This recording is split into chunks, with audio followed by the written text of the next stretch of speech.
ভাই একটা প্রশ্ন করেছেন যে একটা পিঁপড়া মারা অন্যায়, যদিও পিঁপড়া ক্ষতিকর হতে পারে, কিন্তু আরো বৃহৎ দৃষ্টিতে দেখতে গেলে মুসলমানরা যা করে তা হলো গরু এবং অন্যান্য পশু হত্যা করে। ওনার মতে মুসলমানরা অনেক বেশি গরুর মাংস, খাসির মাংস ইত্যাদি খায়। তো এটা কি অন্যায় নয়?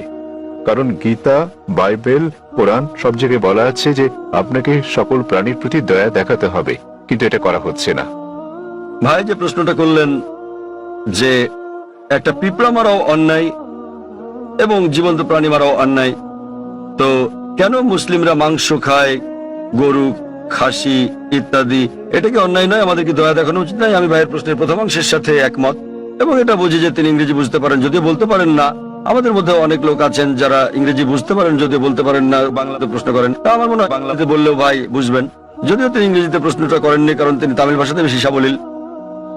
হত্যার ব্যাপারে যে কোনো প্রাণীকে বিনা কারণে হত্যা করা অন্যায় ইসলাম ধর্মে। এমনকি ইসলামেও কোন জীবন্ত প্রাণীকে অপ্রয়োজনে হত্যা করা পাপ। এ বিষয়ে একটা হাদিস আছে। নবী বলেছেন, যখন এক লোক বনে আগুন জ্বালাচ্ছিল, নবী বললেন, এখানে আগুন জ্বালানোর কারণে এখানে পিঁপড়া আছে।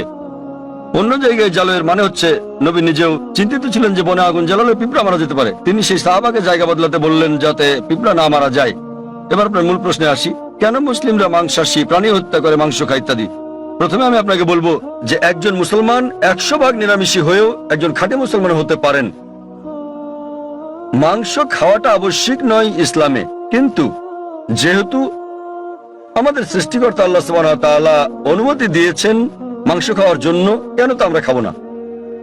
আপনি যদি ভেবে দেখেন, পবিত্র কোরআনে বলা আছে সূরা মাইদা অধ্যায় 5 আয়াত নম্বর 1 যে তোমাদের জন্য বৈধ হলো চতুষ্পদ পশু। তাহলে চতুষ্পদ পশু খাওয়া আমাদের জন্য বৈধ।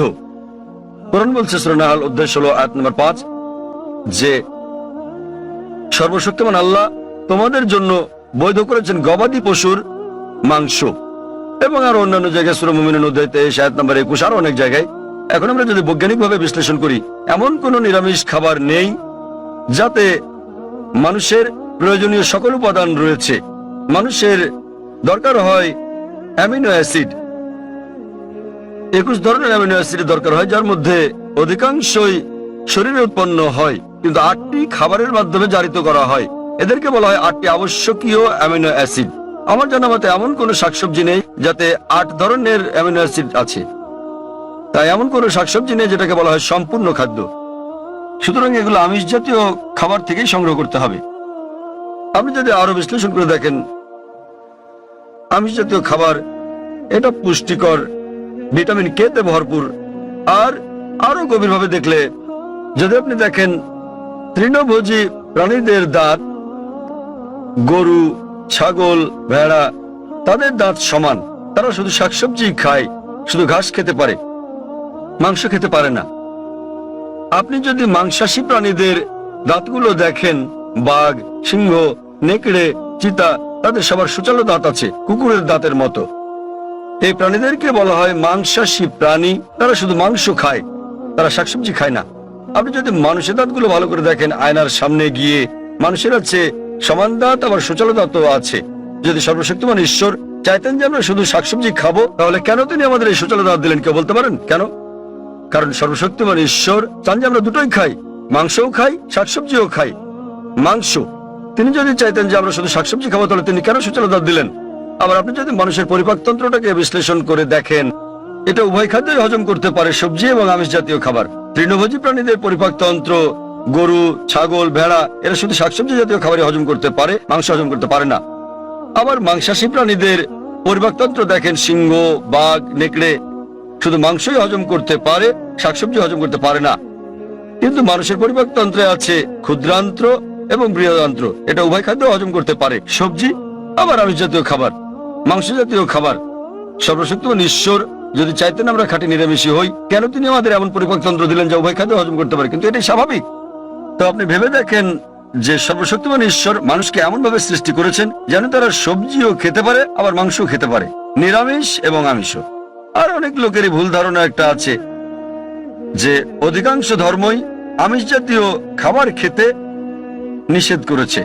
আবার হিন্দুদের অনেকেই একটা ভুল ধারণার শিকার। তারা মনে করেন যে হিন্দুত্ববাদ আমিষ জাতীয় খাদ্য খাওয়া নিষেধ করে থাকে।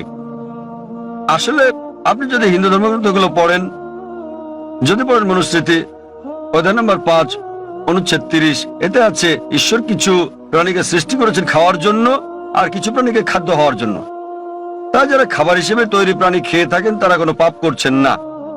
আবার মনুস্মৃতিতে উল্লেখ আছে অধ্যায় নম্বর 5 অনুচ্ছেদ 39, সর্বশক্ত ঈশ্বর প্রাণীদের সৃষ্টি করেছেন উৎসর্গ করার জন্য। তা যদি এই প্রাণীদেরকে খেয়ে থাকেন কোনো পাপ করছেন না। মনুস্মৃতি অধ্যায় 5 অনুচ্ছেদ 41 আছে যে উৎসর্গের প্রাণীদেরকে হত্যা করা কোনো পাপ নয়। হিন্দু ধর্মের গ্রন্থগুলোতে এরকম অনেক উক্তি আছে যেখানে আমিষ জাতীয় খাবার খাওয়ার কথা বলা হয়েছে। আপনি যদি পড়েন মহাভারত অনুশাসন পর্ব অধ্যায় 88, যুধিষ্ঠির যিনি পাণ্ডব ভাইদের মধ্যে সবার বড়, তিনি ভীষ্মকে জিজ্ঞেস করলেন যে যজ্ঞতে অর্থাৎ পূজাতে আমরা কি উৎসর্গ করতে পারি যাতে আমাদের পূর্বপুরুষরা সন্তুষ্ট হবেন। ভীষ্ম উত্তর দিলেন যে যজ্ঞতে পূজাতে তুমি যদি লতাপাতা গাছপালা দাও তাহলে আমাদের পূর্বপুরুষেরা 1 মাসের জন্য সন্তুষ্ট হবেন, যদি মাছ দাও তাহলে সন্তুষ্ট থাকবেন 2 মাসের জন্য, তুমি যদি তাদের মাংস দাও 3 মাস, যদি খরগোশ দাও তাহলে 4 মাস, যদি ছাগল দাও তো 5 মাস, যদি শূকর দাও 6 মাস, আর যদি হরিণ দাও তাহলে 6 মাস, যদি পাখি দাও 7 মাস। আর এভাবে তালিকাটা বড় হতে থাকে। এরপর বলা আছে যে একটা ষাঁড় যজ্ঞতে দিলে 11 মাস, একটা গরু জবাই করলে পূর্বপুরুষেরা পুরো 1 বছরের জন্য সন্তুষ্ট থাকবেন। আর তুমি যদি একটা গন্ডার উৎসর্গ করো আমাদের পূর্বপুরুষেরা সর্বদাই সন্তুষ্ট থাকবেন। মহাভারতে এই পুরো মেনুটাই দেওয়া আছে। তাই যদি বেদ এবং অন্য হিন্দু ধর্মগ্রন্থগুলো পড়েন তাদের ঋষি এবং ধর্মযাজকেরা আমিষ খেয়েছেন এমনকি গরুর মাংস। কিন্তু অনেক হিন্দুকেই আপনি বলতে শুনবেন যে আমিষ খাওয়া নিষিদ্ধ কারণ তারা অহিংস আন্দোলনের দ্বারা প্রভাবিত হয়েছেন। আপনারা জানেন জৈন এবং আরো যারা এই অহিংসতে বিশ্বাস করেন তারা বলেন যে জীবিত প্রাণী হত্যা করা নিষিদ্ধ, তাই পশু হত্যা এটা পাপ। আমি এর সাথে একমত যে কোনো প্রাণীকে হত্যা করা বিনা প্রয়োজনে করলে পাপ, কিন্তু আপনি যদি বলেন যে জীবিত প্রাণী হত্যা করা মাত্রই পাপ, তাহলে আমি বলি যে এই যে গাছপালাগুলো আছে এদেরও জীবন আছে। আগে আমরা জানতাম না যে উদ্ভিদের জীবন আছে, তাই তারা বলতো যে গাছ কাটা ঠিক আছে। আজকে আমরা জানি যে এমনকি গাছেরও প্রাণ আছে। তখন তাদের যুক্তি পাল্টে বলে জাকির ভাই গাছের প্রাণ আছে ঠিকই, কিন্তু গাছ ব্যথা অনুভব করে না, তাই গাছকে হত্যা করা। সবজি খাওয়া আমিষ বা মাংস খাওয়ার তুলনায় অনেক কম অন্যায়। এখন বিজ্ঞানের উন্নতিতে আমরা জানি যে এমনকি গাছেরাও ব্যথা অনুভব করে, কিন্তু তারা যখন কাঁদে আমরা গাছের কান্না শুনতে পারি না, কারণ আমরা প্রতি সেকেন্ডে মাত্র 20 থেকে 20,000 কম্পন তরঙ্গের শব্দ শুধু শুনতে পাই। এর চেয়ে কম বা বেশি আমরা শুনতে পারি না। তাহলে দেখা যাচ্ছে যে গাছেরাও কাঁদে কিন্তু আমরা গাছের কান্না শুনতে পারি না, গাছে ব্যথা অনুভব করে। বিজ্ঞান আমাদের বলছে। তখন যুক্তি পাল্টে যে হ্যাঁ হ্যাঁ ভাই জাকির, আমরা বুঝলাম যে গাছেরও প্রাণ আছে, তাদেরও ব্যথা লাগে, কিন্তু ব্যাপারটা হলো যে গাছের 2-3টা ইন্দ্রিয় আছে, প্রাণীদের আছে 5টা ইন্দ্রিয়, তাই প্রাণী হত্যা করা আরো বড় পাপ। তর্কের খাতিরে যদি কথাটা মেনেও নেই যে গাছের 2টো ইন্দ্রিয় 3টি ইন্দ্রিয় আছে, প্রাণীদের আছে 5টি ইন্দ্রিয়, আর সে কারণে প্রাণী হত্যা করা বেশি অন্যায়, তো তাদের কাছে আমার প্রশ্ন যে ধরেন একজন লোক, তার এক ভাই আছে যে হচ্ছে মুখ আর বধির, শুনতেও পারে না বলতেও পারে না। এখন কেউ যদি তাকে গিয়ে মেরে ফেলে, ধরেন আপনার নিজেরই ভাই যে মুখ ও বধির, কথা বলতে পারে না শুনতেও পারে না, এখন কেউ যদি তাকে হত্যা করে আপনি কি বিচারকের কাছে গিয়ে বলবেন যে হুজুর হত্যাকারীকে কম শাস্তি দিন কারণ আমার ভাইয়ের 2টো ইন্দ্রিয় কম ছিল, সে বলতে পারতো না শুনতে পারতো না, আপনি কি তাই বলবেন? আপনি বলবেন যে হুজুর হত্যাকারীকে দ্বিগুণ শাস্তি দিন কারণ আমার ভাই ছিল একজন নিষ্পাপ মাসুম, সে বলতে পারতো না শুনতেও পারতো না। তো ইসলামে এরকম কোনো বিধান নেই যে কম ইন্দ্রিয় থাকলে কম শাস্তি পাবেন বা বেশি ইন্দ্রিয় থাকলে বেশি শাস্তি পাবেন। কোরআন বলছে যে তোমাদের যে সকল উত্তম জিনিস দেওয়া হয়েছে তোমরা তা ভক্ষণ করো যে পর্যন্ত সেটা বৈধ এবং হালাল অনুমতি আছে। তো ইসলামে পশু জবাইয়ের অনুমতি আছে, শুধুমাত্র খাওয়ার উদ্দেশ্যে বিনা কারণে শিকার করার জন্য, খেলার জন্য এটা নিষিদ্ধ।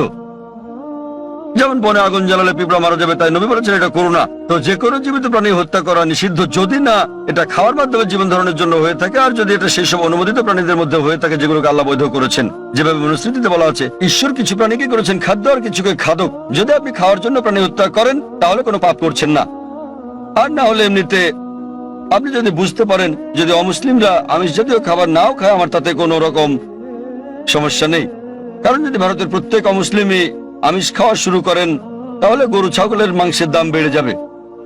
তাই অমুসলিমরা আমিষ না খেলে আমার কিছু যায় আসে না, কিন্তু কেউ যদি অভিযোগ করেন যে প্রাণী হত্যা অন্যায়, সেজন্য আমি উত্তরটা দিচ্ছি। আর না হলে ইসলামে আপনি একজন নিরামিষভোজী হয়ে উত্তম মুসলমান হতে পারেন, কিন্তু যেহেতু আল্লাহ অনুমতি দিয়েছেন আমিষ খাওয়াতে কোনো রকম সমস্যা নেই, যদি এটা অনুমোদিত প্রাণীর মধ্যে হয়ে থাকে। আশা করি উত্তরটা পেয়েছেন।